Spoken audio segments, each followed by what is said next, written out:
Yo, what's good, people? My name is Daze The Nomad. And, I represent Dirty Jersey, New Jersey all day, every day.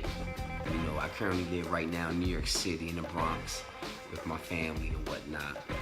So, I'm just steady grinding with this hip hop music and taking care of my family. Well, my first favorite rap track was by LL Cool J, I Need Love. And, I remember first hearing that song, I was about 11 years old, and I was living in one of my foster homes. And I used to just play that song and look in front of the mirror and impersonate him, like I was LL, singing I Need Love.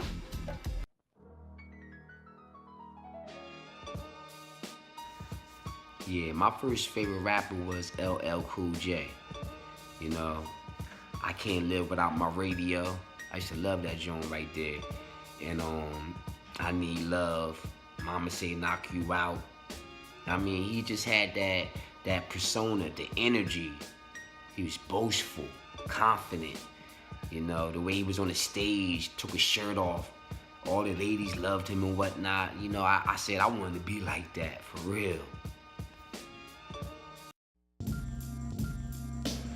Well, my top 3 albums of all time would be Nas, Illmatic, Biggie, Ready to Die, and Tupac, Me Against the World.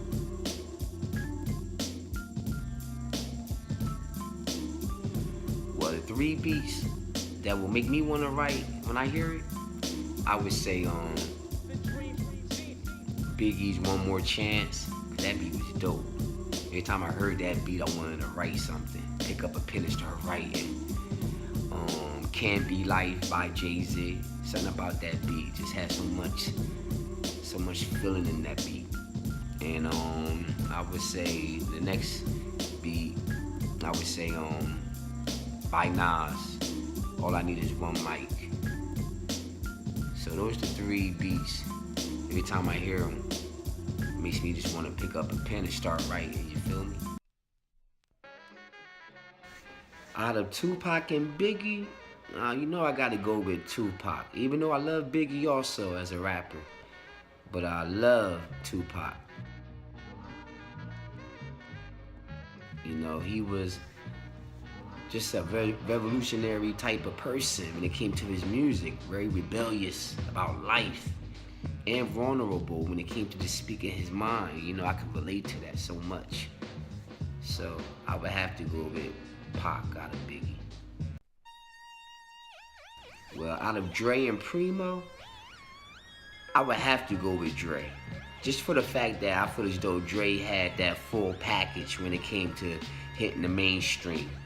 I mean, he could hit you with the conscious, he could hit you with that gangster, he could hit you with a little bit of R&B, a little bit of everything. Not to say that Primo couldn't do it, but on a different scale, there was no other like Dr. Dre, I feel, when it came to just his beats, his beat making, his beat selections, and just how he put beats together.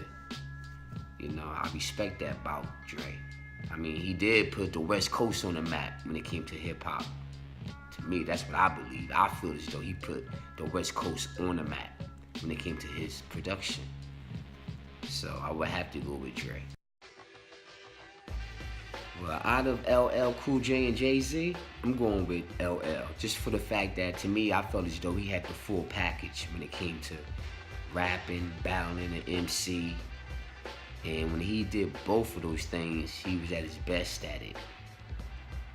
Also, longevity. He's been in the game for over 20 years, and he's still going hard body with the music.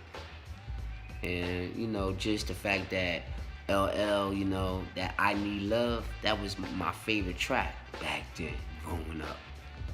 So, I would have to go with LL over Jay-Z when it comes to my favorite rapper. Out of Kim and Foxy, I gotta give it a Little Kim, just for her longevity in the game as an MC. She's been doing it for so many years. She's a trendsetter on top of that when it comes to her fashion, the way she walks, the way she talks, the way she carries herself, Everybody tries to be like Little Kim, even to this day. Just look at all these other female artists in the game today. They all got a little something from Lil' Kim. I believe so. I'm going with Lil' Kim over Foxy. This is a tough one. Snoop over Scarface. Just for the fact that mainstream wise, you gotta give it to Snoop. But underground, Scarface is a legend in his own right.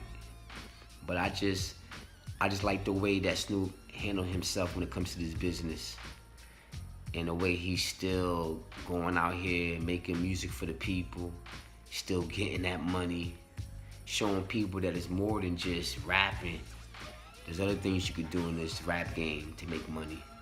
So I lean towards Snoop Doggy Dogg.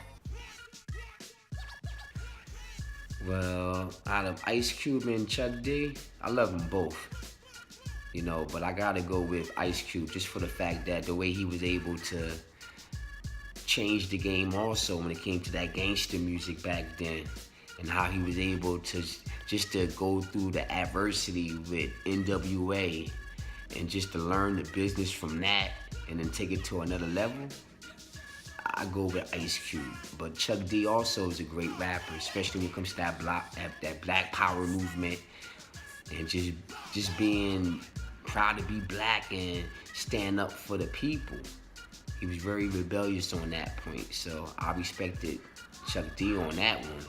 But overall, I gotta go with Ice Cube just for the fact that his music also was more mainstream. It was able to touch everybody like no other, so you already know. Well, out of Bad Boy Records and Rockefeller Records, I gotta go with Bad Boy Records just for the fact that I feel as though they set a trend in the early 90s. And every other record label after them followed through. Because, you know, they had Biggie, they had R&B singers like Faith Evans, Carl Thomas, they had The Lox. Even though my favorite group was State Property with Beanie Sigel, overall, from a music point of view, I gotta go with Bad Boy Records. Well, I don't want to sound biased or not because I'm from New Jersey, but out of Snoop and Redman, I'm going with Redman just for the fact that when I listen to Redman, I look at like you got the blue collar workers and you got the white collar workers. The blue collar workers, you know, that's what Redman was to me. A hard worker out there putting in that 9 to 5 just to come back with that bacon for his family. So, plus he was a great underground rapper when it came to the streets. And he was mainstream too. So, I'm going with Redman all day. Menace to Society or Boys in the Hood? Well, I gotta go with Boys in the Hood, just for the fact that I could relate to the scenes when it came to the father and the son. Because, you know, the father was trying to give a message to the son, trying to let him know that you could be more than just a gangster out there in the streets. You could do better with your life. Even though it wasn't easy for the father to raise the boy, he still let it be known that, hey, I'm your father, I'm here for you. And, you know, I kind of felt that part in that movie back then because they both were good movies when it came to the streets and that gangster life.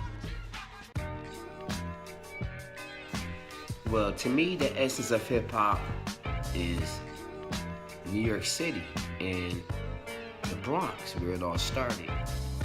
You know, the DJs, the graffiti on the wall, the breakdancing, the freestyle, the battles, the parties in the parks and whatnot. You know, people getting together as one, no matter what color you were, just to have your voice be heard. You know, to me, that's the essence of hip hop, where we're the news when it comes to our struggle, and this is our way of getting our message across the world through hip hop. Well, there you have it. I go by the name of Daze The Nomad, and you know, you can reach me. You can reach me at Daze The Nomad. Just Google me, and I'll pop up. Instead of giving you all my links, just type in Daze The Nomad. Peace.